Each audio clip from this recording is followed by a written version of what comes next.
Votre présence ici aujourd'hui est une illustration éloquente de votre fidélité, de votre engagement dans la lutte que nous sommes en train de mener. Certes, pour accéder au pouvoir, parce que c'est la meilleure manière de disposer des instruments pour changer la Guinée. Mais en attendant, pour exiger que soient respectées les règles établies, les droits humains et les libertés fondamentales, les règles et les principes de la démocratie et de l'état de droit. Donc notre lutte, c'est contre toutes les pratiques contraires à ces valeurs. Nous voulons que les Guinéens puissent exercer pleinement leurs droits et libertés, y compris ceux de choisir librement leurs dirigeants, aussi bien au niveau local qu'au niveau législatif, qu'au niveau de l'exécutif. Vous le savez, nous avons soutenu et fortement leurs militaires lorsqu'ils ont pris le pouvoir.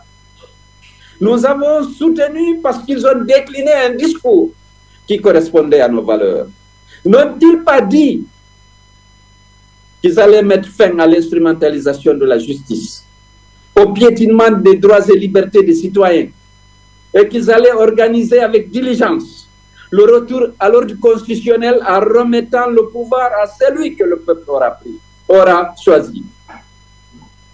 N'ont-ils pas dit que dans l'action publique, ils ne seraient guidés que par une seule boussole, la justice et le droit?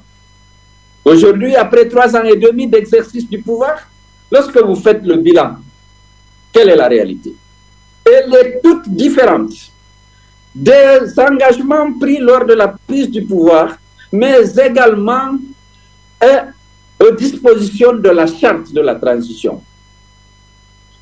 La charte de la transition, qui stipulait dans les articles 8 et 19 qu'aucune situation d'exception ne pouvait justifier la violation des droits humains. Le premier droit de l'homme, c'est le droit à la vie. Combien de gens ont été abattus parce qu'ils tentaient d'exercer un droit fondamental, celui de manifester dans les rues et sur les places publiques? Il y a plus de 60 jeunes qui ont été abattus sur l'axe, qui n'ont eu droit à aucune justice, à aucune compassion, à aucune enquête pour identifier et déférer devant les tribunaux conformément à la loi les auteurs et commanditaires de ces crimes. Où sont aujourd'hui Fonike Mangue, Bill Loba, Marwan Kamara, Sadou Simaga? Ils ont organisé des disparitions forcées, des voix dissonantes, qui n'avaient pas d'armes létales, mais qui ne faisaient que critiquer les dérives de la transition. Aujourd'hui, nul d'entre nous ne sait que si ces messieurs sont vivants ou morts. Alors, on a tendance à dire que l'IFDG est contre la jeune. On n'est pas contre une personne. On est contre des pratiques liberticides qui privent les Guinéens de leurs droits, le droit à la vie, le droit à la liberté d'expression, d'association, de réunion. Avant d'accéder au pouvoir, nous avons décidé d'exiger le respect des droits et libertés des citoyens conformément au discours décliné lors de la prise du pouvoir et conformément aux dispositions de la charte de la transition. C'est ça l'UFDG. Ceux qui sont fatigués de défendre ces valeurs, comme Fodéoussou l'a dit tout à l'heure, mais qu'ils peuvent partir. Nous sommes des libéraux, nous sommes pour la liberté de choix. C'est pourquoi nous voulons que les citoyens choisissent leurs dirigeants. Mais chaque homme est libre de choisir. Que ceux qui ont conduit ce combat avec nous jusqu'à maintenant, s'ils sont fatigués, ils pensent qu'il faut aller à la soupe ou aller ailleurs ou se reposer, mais qu'ils le fassent et qu'ils nous laissent tranquilles. Nous sommes des hommes de conviction, des hommes d'honneur qui nous battons pour la Guinée. Pas pour une entité donnée, pas contre un parti, pas contre un homme, mais contre toutes les mauvaises pratiques que nous avons vécues et qui étaient contraires, comme on l'a rappelé, aux engagements de la junte, qui veut aujourd'hui confisquer les droits, museler la presse, organiser des disparitions forcées, tuer des jeunes de moins de 20 ans parce qu'ils voulaient juste manifester leur mécontentement et revendiquer le respect des dispositions de la charte de la transition que la junte elle-même a élaborée et qu'elle nous a imposée. Mais elle était bien rédigée, on a pris acte, on a décidé de nous joindre à elle, à la junte, je vais dire, pour défendre cette charte de la transition. Mais aujourd'hui, il faut oublier ça. Allez dire que ces disparitions forcées, ces violations des droits de l'homme, ces assassinats impunis de jeunes, les morts suspectes dans les prisons, comme celle du général Sadiba, comme celle du docteur Dioubaté, il faut aller soutenir ça. L'UFDG ne peut pas faire ça. Ceux qui sont fatigués de la lutte peuvent se reposer ou aller soutenir ces pratiques liberticides. Nous avons, certains se posent la question, est-ce qu'on a raison? On a vu des collaborateurs défendre ces valeurs, condamner ces dérives, avec une éloquence respectable. Ils avaient, par leur discours, suscité le soutien de nos militants. Aujourd'hui, ils changent. C'est leur droit. Ils laissent l'UFDG s'ils veulent aller soutenir ces pratiques. La mort sans justice de plus de 60 jeunes, des assassinats extrajudiciaires.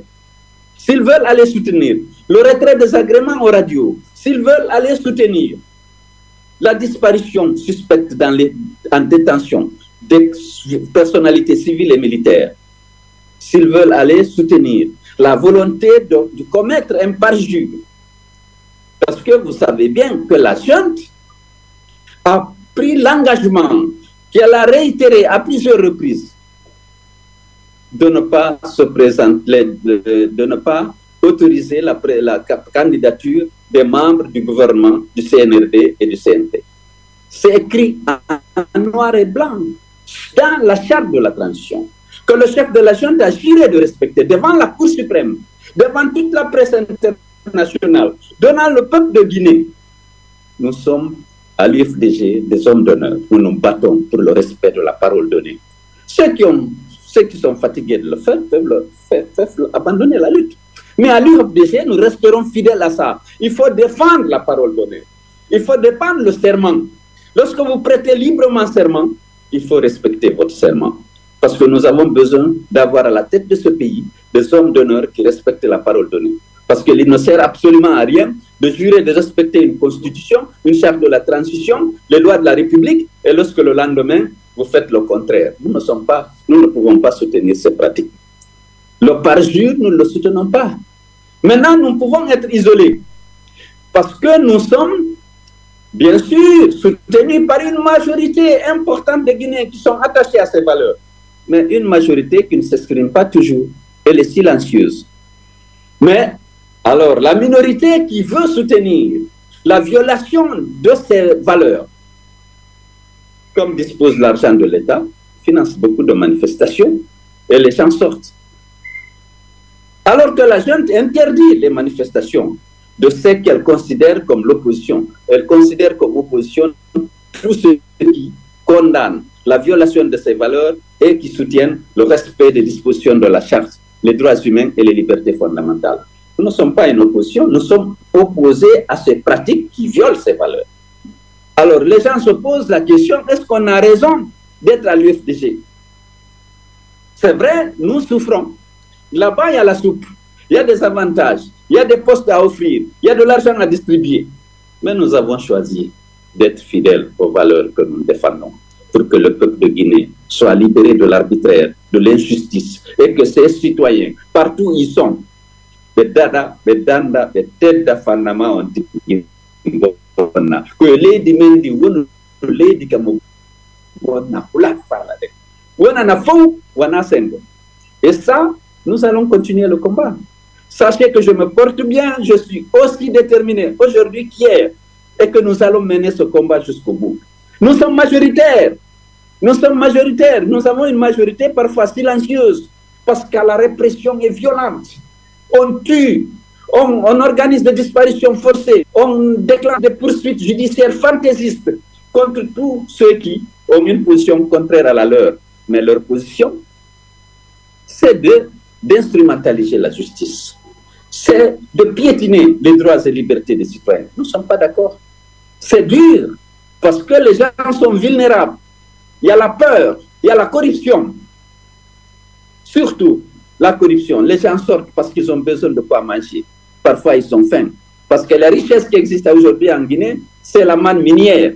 Et ceux qui restent dans le pays, en dehors du volet transport qui est payé à ceux qui sont dans le secteur de transport, tout est les redevances minières, les impôts et taxes prélevés par l'État. Et pour avoir accès à ces ressources, il faut soutenir le parjure, soutenir la candidature de Mamadi Doumbia, qui a dit et répété à plusieurs reprises qu'il ne serait pas candidat et qu'il n'autoriserait aucun membre du CNRD et du gouvernement à être candidat. Vous étiez là, témoin. Lorsqu'on demande de respecter la parole donnée, mais dans nos sociétés traditionnelles, la parole donnée est sacrée, le serment est sacré. Et nous sommes sur ça, nous voulons que la parole donnée soit respectée, parce que ça avait suscité auprès de la population le soutien, la confiance en la jeune. Lorsqu'elle dit que nous allons organiser des élections et donner le pouvoir à celui que le peuple aura choisi à l'issue d'élections inclusives, libres et transparentes, nous avons applaudi.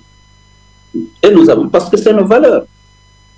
Nous voulons être le pouvoir, certes, mais nous organisons la campagne. Si nous sommes élus dans une élection transparente, on se réjouit, on met en œuvre les réformes qu'il faut pour garantir la sécurité, la prospérité et l'exercice des droits et libertés des citoyens. Mais si on n'est pas élu, on reconnaît la victoire de l'autre. Mais on n'est pas prêt à participer à une mascarade électorale qui ne vise que légitimer, entre guillemets, un pouvoir qui a été pris par les armes et que dont le peuple de Guinée ne veut pas. On ne veut pas de mascarade électorale. On veut des élections libres et transparentes pour que le peuple, comme je l'ai dit et répété, choisisse ses dirigeants à tous les niveaux. Aujourd'hui, au début, l'objectif de la jeune, c'était de rester le plus longtemps possible au pouvoir et de le rendre possible. C'est pourquoi ils avaient dit 39 mois. Le CND a fait une résolution pour ces 36 mois à l'époque et ils ont mis dans le chronogramme recensement général de 4 ans ou 5 ans pour être fait. Parce que l'objectif, c'était de rester aussi longtemps que possible et finir et organiser des élections et de donner. Mais aujourd'hui, la stratégie est changée. Il faut que la junte reste au pouvoir en organisant une mascarade électorale le plus tôt possible et en freinant toutes les discussions. On va abandonner le RAVEC, on va abandonner le recensement général de la population et de l'habitat. On nous disait non, le fichier a fait l'objet de beaucoup de contestations, nous voulons faire un fichier qui ne sera pas contesté et ceci exige qu'on fasse le RAVEC et le recensement général de la population et de l'habitat. On avait dit non, faisons une révision du fichier. Mais comme leur objectif à l'époque était de rester aussi longtemps que possible et quand même de rendre le pouvoir après avoir peut-être exercé un mandat de la durée de celui que Alpha Condé avait eu, bon, ils ont dit non, il faut le RAVEC, il faut ceci, il faut cela.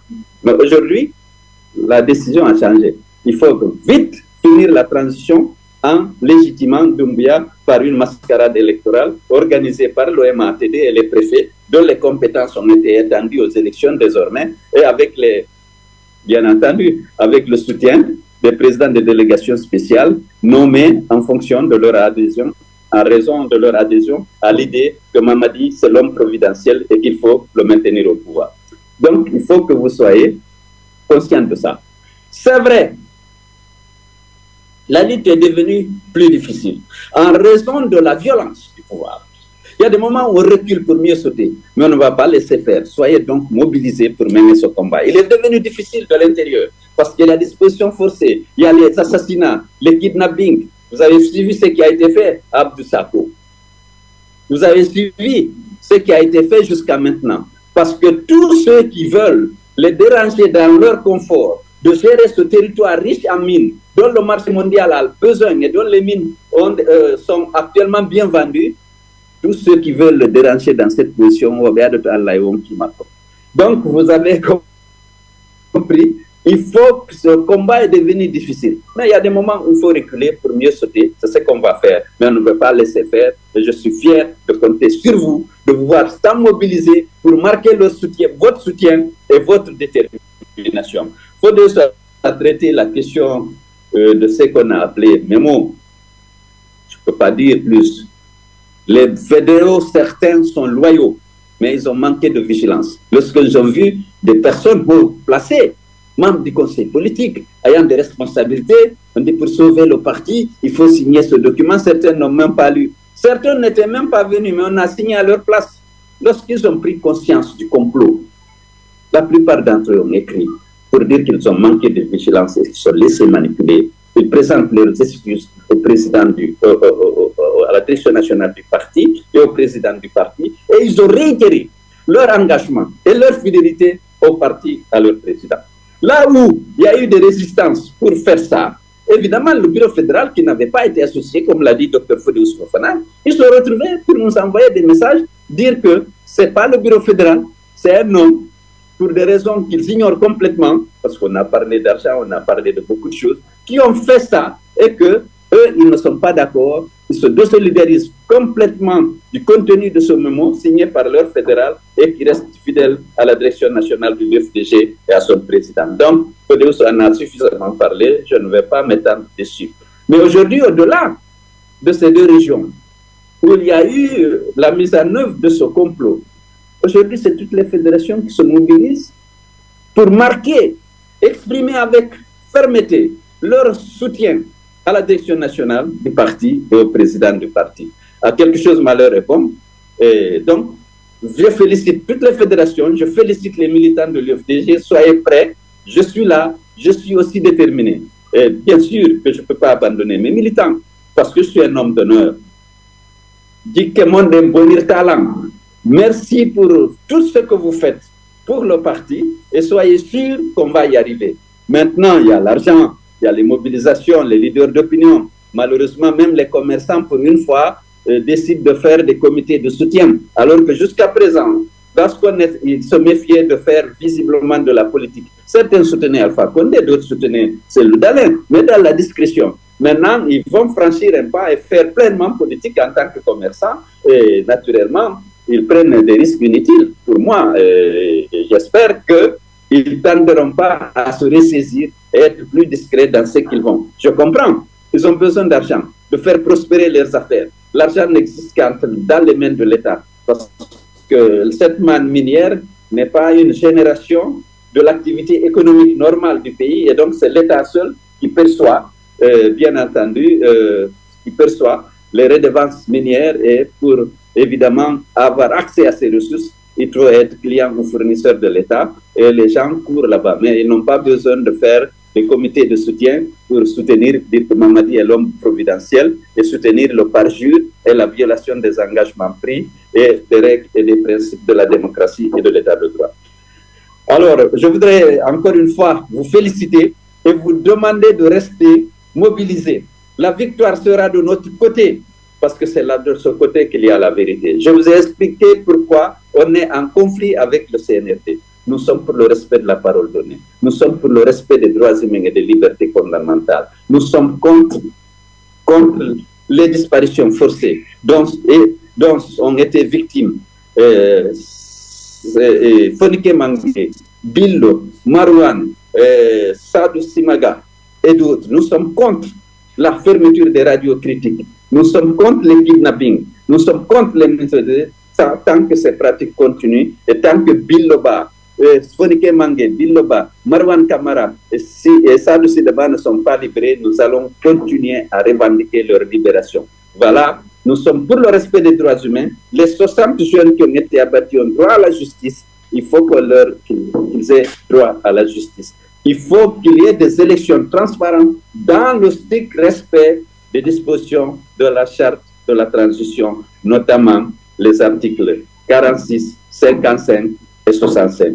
Je vous remercie pour votre patience. Vous pouvez compter sur moi, je compte sur vous. On ne fléchit pas, on continue à se battre, mais il faut adapter la stratégie à la nouvelle situation. Merci beaucoup.